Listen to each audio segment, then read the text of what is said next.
Hello student, welcome back SKM study. ध्यान देंगे, SKM study ये एक ऐसा आपका प्लेटफॉर्म है जहां से बहुत सारे स्टूडेंट काफी बेनिफिशियल अपने आप को फील कर चुके हैं। मैं यहाँ पे आपको एक चीज बताना चाहूंगा। ये पिछले 6 साल में ये proper channel UP board exam के लिए डंका बजा चुका है और यहाँ पर इस बार 2027 के एग्जाम के लिए इस प्लेटफॉर्म ने कमर कस लिया है और आपको यहां से मैं बताने जा रहा हूं जो वो बड़े ध्यान से सुनिएगा कि आप प्ले स्टोर पे जाकर एसकेएम स्टडी का ये ऐप आप डाउनलोड कर सकते हैं।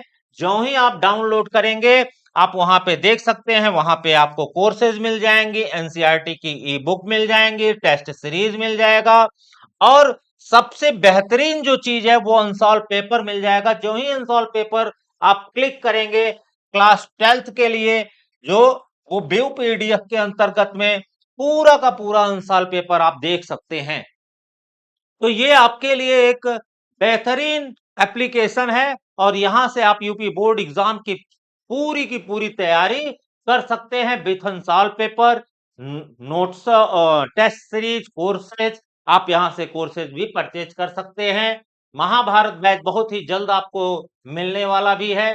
सारे संभावित पेपर आपको यहां से मिलेंगे, सॉल्यूशन मिलेगा, हल वीडियो मिलेगा और मॉडल पेपर भी आपको मिलेगा। तो मैं आपको एक बार पुनः ये कहूंगा कि निश्चित तौर पे ये आपके लिए बड़ा ही बेनिफिशियल प्लेटफॉर्म है। इसको आप डाउनलोड करके इन चीजों को आप फ्री में अंदाजा लगाकर उसका आनंद ले सकते हैं। तो चलिए, आज हम इस एसकेएम स्टडी को आप टेलीग्राम पर भी ज्वाइन कर सकते हैं। यहाँ आपको जितनी भी चीजें इंफॉर्मेशन आपको यहाँ पे डाल दी जाती है, साथ ही साथ इसके पीडीएफ जो भी क्लासेस के होते हैं, साथ ही साथ हैंड रिटन नोट्स भी यहाँ पर आपको मिल जाते हैं। तो क्लास 12th के अंग्रेजी सब्जेक्ट के लिए जो 2027 के इंपॉर्टेंट क्वेश्चन है, मैं आज उसको डिस्कस करने वाला हूं। ये 60 आंसर हैं, 60 आंसर। और 60 आंसर ये क्वेश्चन जो होगा, आप सभी लोग जानते हैं कि 4 नंबर का एक क्वेश्चन होता है और आपको 2 60 आंसर मेंटेन करने हैं।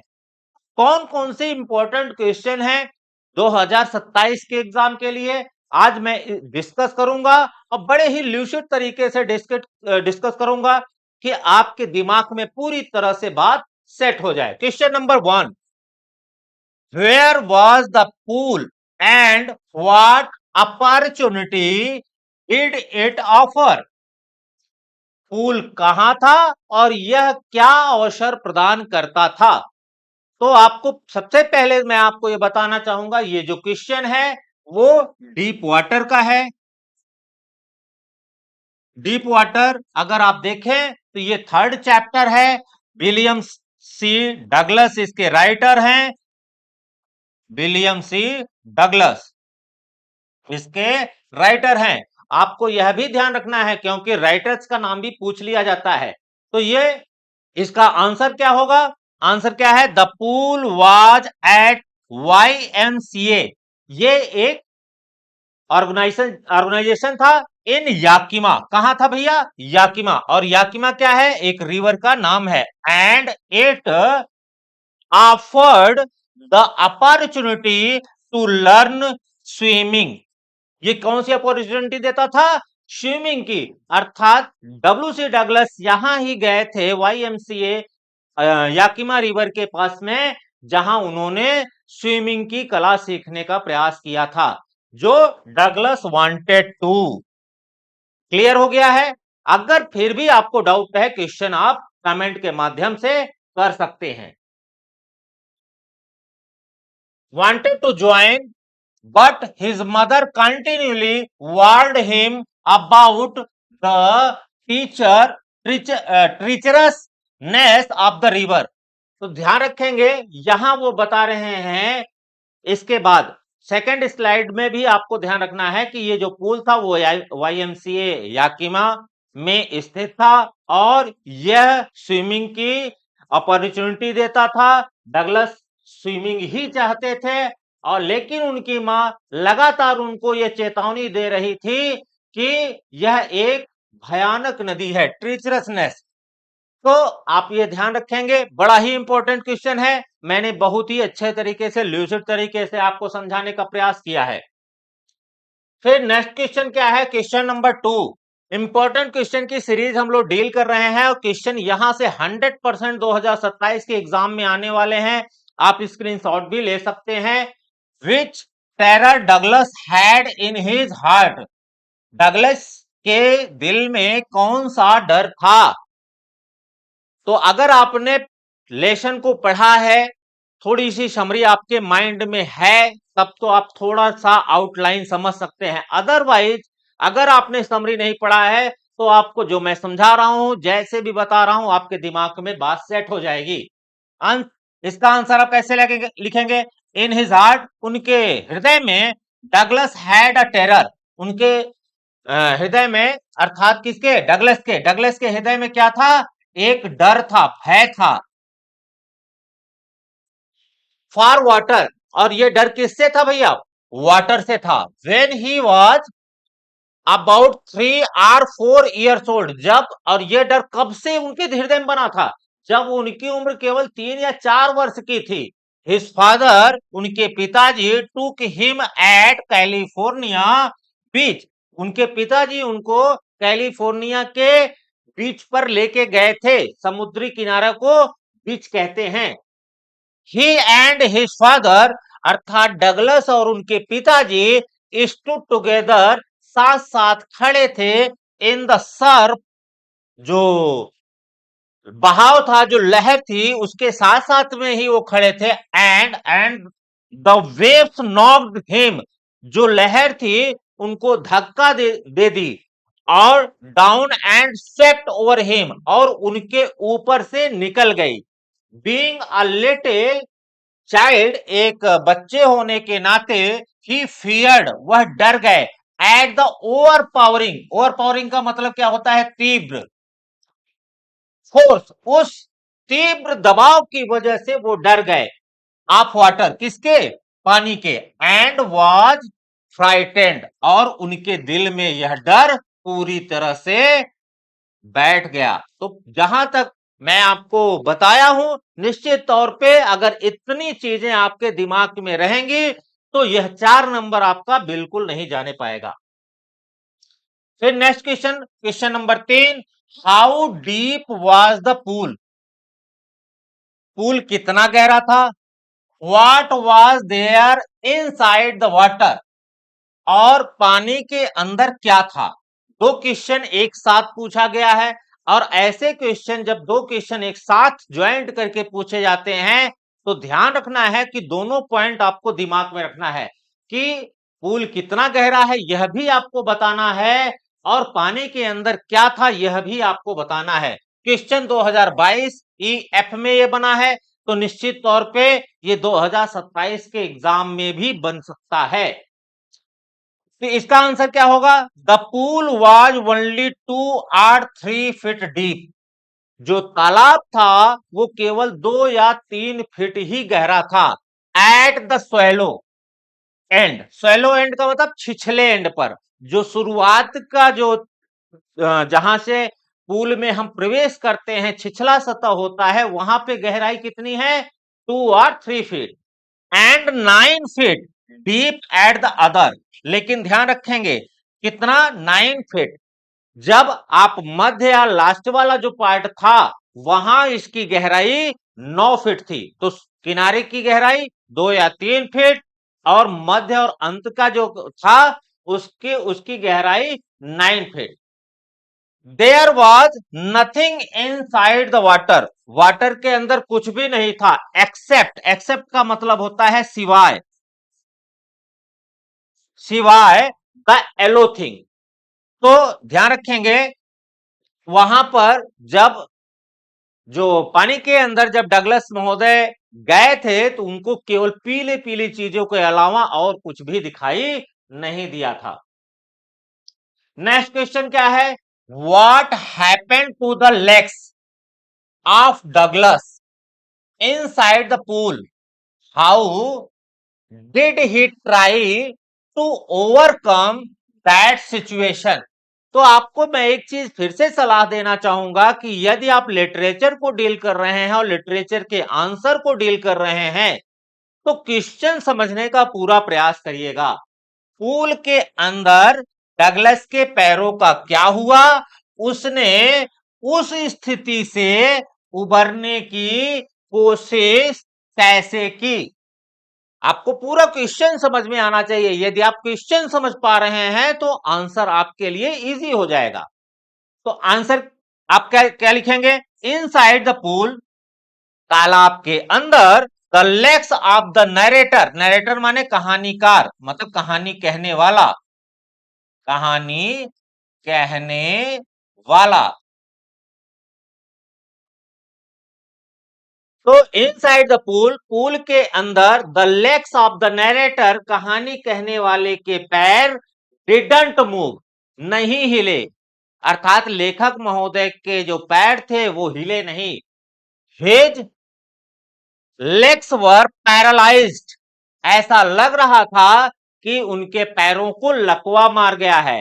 And hung like dead weights, और एकदम मृत प्राय तरीके से वह पैर लटके हुए हैं। फॉर रिकवरिंग, इससे उबरने के लिए, फ्रॉम दिस सिचुएशन, इस स्थिति से उबरने के लिए, he looked for ropes, ropes माने रस्सी, वह रस्सी को खोज रहे थे। लुक फॉर, ध्यान रखेंगे, लुक फॉर एक फ्रेजल वर्ब है और इसका मतलब होता है टू सर्च। तो वो रस्सी खोज रहे थे। लैडर्स, सीढ़ी। वाटर विंग्स, जो तैरने के लिए जो पैरों में विंग्स पर लगाए जाते हैं, पंख लगाए जाते हैं, वो वाटर विंग्स बोले जाते हैं। वाटर विंग्स खोज रहे थे। बट नथिंग, कुछ भी नहीं। ही काट, उन्होंने कुछ भी नहीं पकड़ा। और क्या पकड़ा? केवल ओनली वाटर, और उनको केवल अंदर पानी ही पानी दिखाई पड़ा। तो इस तरीके से अगर आप छोटे छोटे सेंटेंस में चीजों को लिखेंगे तो निश्चित तौर पे ये आपके लिए बड़ा ही बेनिफिशियल होगा। नेक्स्ट क्वेश्चन क्या है? Question number 5, who was Sophie, what were her dreams. Sophie कौन थी, उसके सपने क्या थे? तो आपने यह भी पाठ पढ़ा होगा। तो आंसर इसका देखिए, Sophie was a young school going girl. Sophie जो थी वो एक छोटी लड़की, स्कूल जाने वाली छोटी लड़की थी। Belonging to a lower middle class, निम्न मध्य वर्गीय परिवार से उसका संबंध था। हर ड्रीम्स, उसके सपने, were to become a fashion designer, उसका ड्रीम क्या था? एक फैशन डिजाइनर बनने का था। एंड एक्ट्रेस, एक अभिनेत्री बनने का था। अ मैनेजर, एक व्यवस्थापक बनने का था। Or to buy a boutique, या तो वह एक बुटीक चलाना चाहती थी और उसे खरीदना चाहती थी। तो उसके ड्रीम्स क्या थे? सोफी का ड्रीम क्या था? वह एक फैशन डिजाइनर बनना चाहती थी, एन एक्ट्रेस, अ मैनेजर, या टू बाई अ बुटीक। फिर नेक्स्ट क्वेश्चन क्या है? Question number 6, what did Sophie find her father doing at home. Sophie ने अपने पिता को घर पर क्या करते हुए पाया? तो आपने अगर लेसन पढ़ा है तो तुरंत दिमाग में क्लिक हो गई बात। अगर नहीं पढ़ा है तो जितना मैं आपको बता रहा हूं, बाइलिंगुअल तरीके से बता रहा हूं, तो चीजें आपके लिए आसान हो जाएंगी। एट होम, घर पर, सोफी फाउंड हर फादर, अब सोफी ने अपने पिता को पाया, स्कूपिंग शेफर्ड्स पाई इनटू हिज माउथ। तो वो एक सिगरेट जैसा कुछ धूम्रपान कर रहे थे। As hard as he could go, जैसे ही वो जा सकते थे। His plump face still grimy and sheet marked from the day. और यह आप जान पा रहे हैं एकदम इजी तरीके से। इस तरह से आप अगर उत्तर लिखेंगे तो चीजें आपके लिए बिल्कुल आसान हो जाएंगी। नेक्स्ट क्वेश्चन क्या है? Question number 7, why did Sophie feel tightening in her throat? Sophie को गले में जकड़न क्यों महसूस हुई? टाइटनिंग का मतलब जकड़न। तो आंसर आप देख पाएंगे और साथ साथ में आप स्क्रीनशॉट भी रख सकते हैं, या तो आप एसकेएम का स्टडी का जो टेलीग्राम चैनल है वहां ज्वाइन हो जाइए, वहां से आपको इसको पीडीएफ में भी देख सकते हैं। Sophie felt tightening in her throat because, उस सोफी को गले में जकड़न हुई क्योंकि they lived in a small room, वो एक छोटे से कमरे में रहते थे, विथ अटैच्ड किचन, जिसमें किचन भी जुड़ा हुआ था। The room was steamy from the stove, तो स्टोव से वहां इस धुआं भी निकल रहा था। And cluttered with a heavy breathing man in his vest at the table and the dirty washing piled up in the Qamar. Therefore, इसलिए Sophie felt a tightening in her throat. तो आप देख पा रहे हैं कि वहां वो कमरे में जब वो रहती थी तो किचन भी अटैच था, और वहां की जो हवा थी वो बड़ी भारी थी, और वहां पर जो गंदी धुलाई का जो ढेर बना हुआ था उससे भी उसके गले में जकड़न होती थी। नेक्स्ट क्वेश्चन क्या है? Question number 8, who was Sophie's elder brother? What was he doing in the next room? तो सोफी का बड़ा भाई कौन था? वह अगले कमरे में क्या कर रहा था? तो सोफी के का बड़ा भाई कौन था भाई? तो सोफीज एल्डर ब्रदर वाज गोफ। तो ध्यान रखेंगे, करेक्टर नाम जरूर याद रखिएगा। जो सोफी का जो बड़ा भाई है वो कौन कौन है? गोफ है। इन द नेक्स्ट रूम, अगले रूम में, he was kneeling on the floor tinkering with a part of his motorcycle over some newspaper spread on the carpet. तो आप ये देख पा रहे हैं कि सोफी का जो बड़ा भाई था वो गोफ था, वो अगले रूम में जो फ्लोर था उस फ्लोर पर अपनी मोटरसाइकिल के पार्ट्स को थोड़ा बहुत उसमें सुधार टिंकरिंग कर रहा था। He was an apprentice mechanic. और ध्यान रखेंगे वो क्या था भैया? He was an apprentice mechanic. Apprentice mechanic का मतलब जो अंडर अभी एक्सपर्ट के साथ में रहकर काम जो सीखते रहते हैं वो अप्रेंटिस कहलाते हैं। Question number 9, what did Sophie want from her brother? Sophie अपने भाई से क्या चाहती थी? तो भैया क्या चाहती थी? Sophie's brother used to go for places for his work. तो सोफी का भाई अपने काम के लिए कई स्थानों पर जाया करता था। सोफी वांटेड, सोफी चाहती थी, दैट कि हर ब्रदर, उसका भाई, might take her to one day those unknown places. तो सोफी ये चाहती थी कि उसका भाई भी उसे लेकर चले उस अननोन प्लेसेस पर। She wanted her brother's more affections because he used to speak very little. उसका भाई बहुत ही कम बोलता था। Voluntarily she also wanted to meet various persons through her brother को। तो वो यह भी चाहती थी कि वह बहुत सारे पर्सन से मिले अपने भाई के माध्यम से। क्वेश्चन नंबर 10 इंपॉर्टेंट क्वेश्चन की सीरीज है, एक भी क्वेश्चन आप मिस नहीं करिएगा। और साथ ही साथ अगर सेशन में लास्ट तक बने रहेंगे तो जरूर जरूर आप आज बूस्टअप फील करेंगे। सेशन को लाइक शेयर करना कतई नहीं भूलेंगे। Who was Rajkumar Shukla? What was his speciality? तो राजकुमार शुक्ला का पाठ भी तो आपने पढ़ा ही होगा। चलिए देखते हैं। तो Rajkumar Shukla was a peasants looking like any other peasant in India. Rajkumar Shukla जो थे वो एक पीजेंट थे। पीजेंट का मतलब होता है किसान। Looking like any other peasant in India, जैसे भारत में अन्य किसान दिखाई पड़ते थे उसी तरह से वह भी एक किसान थे। पुअर थे एंड इमेंसिएटेड फ्रॉम चंपारण, और वो चंपारण से निकले हुए थे। ही वाज इलिटरेट, ध्यान रखेंगे वो क्या थे, इलिटरेट थे, निरक्षर थे। But resolute different from other peasants in this mean. तो आप देख पा रहे हैं बड़े ही अच्छे तरीके से मैं बाइलिंगुअली आपको समझाने का प्रयास कर रहा हूं। फिर भी आपको छोटी सी दिक्कत है, you can comment and I can reply you as soon as possible. Question number 11, why did Rajkumar Shukla want to meet Gandhi ji.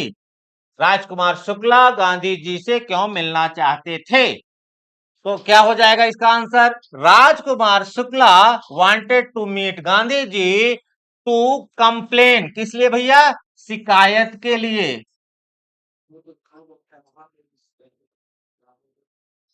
About the injustice, किसके लिए भैया, अन्याय के खिलाफ, अन्याय के बारे में बताने के लिए, उनसे शिकायत करने के लिए राजकुमार शुक्ला गांधी जी से मिलना चाहते थे। किसके भैया, आप द लैंडलॉर्ड, लैंडलॉर्ड सिस्टम, जो साहूकारी सिस्टम था, जो साहूकारी प्रथा थी उसके खिलाफ। इन कहां पे, in Bihar. And somebody had probably told to speak to Gandhi ji. तो आप ये देख पा रहे हैं कि गांधी जी से मिलने के लिए राजकुमार शुक्ला क्यों उत्सुक थे। तो उनका क्या था, वो लैंडलॉर्ड सिस्टम जो बिहार में था, साहूकारी प्रथा जो बिहार में थी, उसके खिलाफ, उस अन्याय के खिलाफ वो शिकायत करना चाहते थे। Question number 12, why did Gandhi ji chide, chide का मतलब क्या होता है, फटकारना।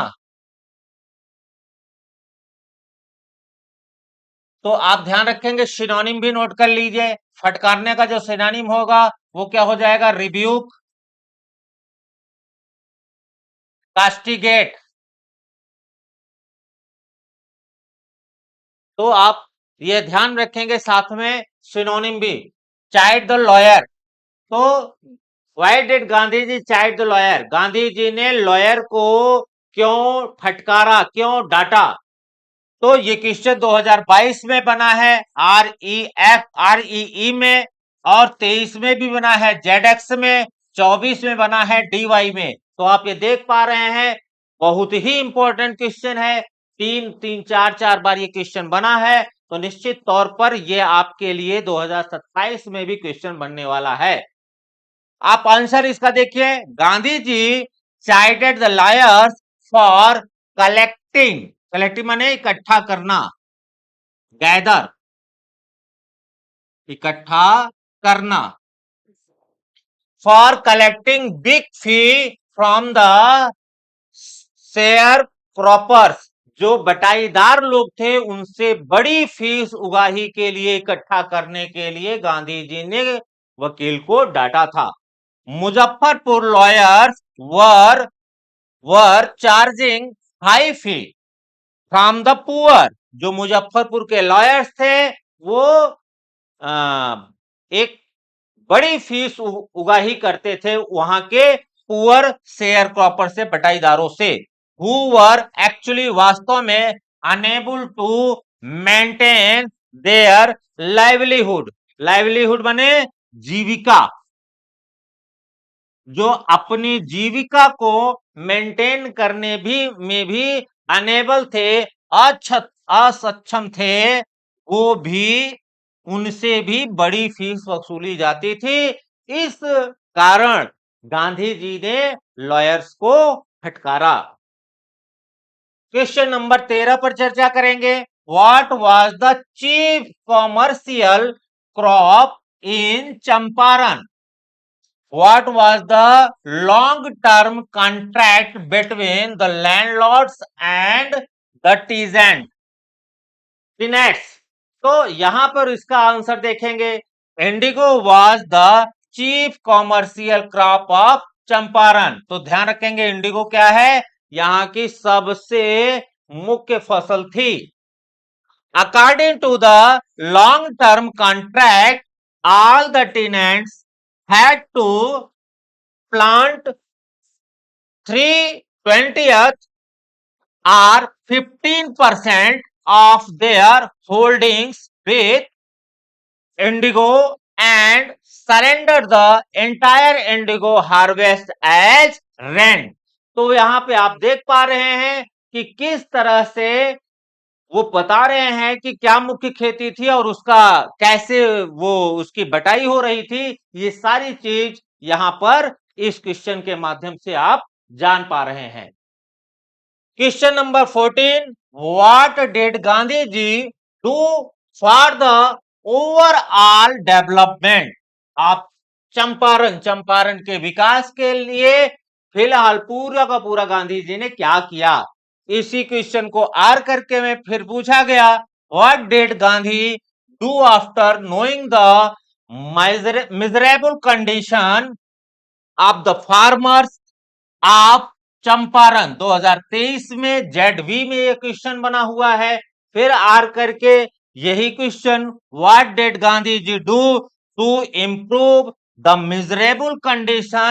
मिजरेबल कंडीशन अर्थात दयनीय अवस्था ऑफ द फार्मर्स किसानों की एट चंपारण। 2024 में DW में ये क्वेश्चन बना है। तो ये तीनों तरीके के जो क्वेश्चन है उसका जो आंसर होगा वो कैसे आप लिखेंगे, for the overall development of Champaran Gandhi ji did a lot, बहुत कुछ किया। ही अरेंज वॉलेंटियर, वो स्वयं कार्य करने वालों को इकट्ठा किया। डॉक्टर्स, टीचर्स फॉर सर्विसेज, सेवा के लिए टीचर्स को, डॉक्टर्स को, वॉलेंटियर्स को अरेंज किया। ही इंस्ट्रक्टेड, उन्होंने ये बताया Mrs Gandhi to talk to women, schools, hospitals were opened, खोले गए। मेडिसिन वर अरेंज, मेडिसिन की भी व्यवस्था की गई। And many day to day problems were solved, और जब इतने लोग सारे गांधी जी ने इकट्ठा कर दिए और खुद उस पे लग गए तो ये बहुत जो समस्याएं थी वो धीरे धीरे समाप्त हो गई। तो यहां तक आपका ये क्वेश्चन जो था, यहां तक क्वेश्चन नंबर 14 ये 3 तरीके से पूछा गया है और जो इसका आंसर है वो भी बड़ा ही इंपॉर्टेंट है। यहां तक आज हम लेकर क्वेश्चन आपके सामने आए थे। ये सारे क्वेश्चन बहुत ही इंपॉर्टेंट हैं और आपके एग्जाम में कभी ना कभी पूछे गए हैं और 2027 में फिर से यहां से क्वेश्चन आपको मिलने वाले हैं। और मैं एक बार पुनः आप सभी लोगों को बता देना चाहता हूं, SKM स्टडी, आप अगर ये एप्लीकेशन डाउनलोड करते हैं तो यहां से मॉडल पेपर, अनसॉल्व पेपर सब कुछ आपको फ्री में एप्लीकेशन में मिलेगा और साथ ही साथ लाइव और रिकॉर्डेड सेशन भी आपको मिलेंगे। और यदि किसी भी सेशन में कहीं डाउट है तो आप कमेंट के माध्यम से आप अपने क्वेश्चन को पूछ सकते हैं। एक बार पुनः सेशन कैसा लगा ये जरूर बताएंगे, साथ ही साथ सेशन कैसा लगा ये भी बताएंगे। धन्यवाद, बाय बाय।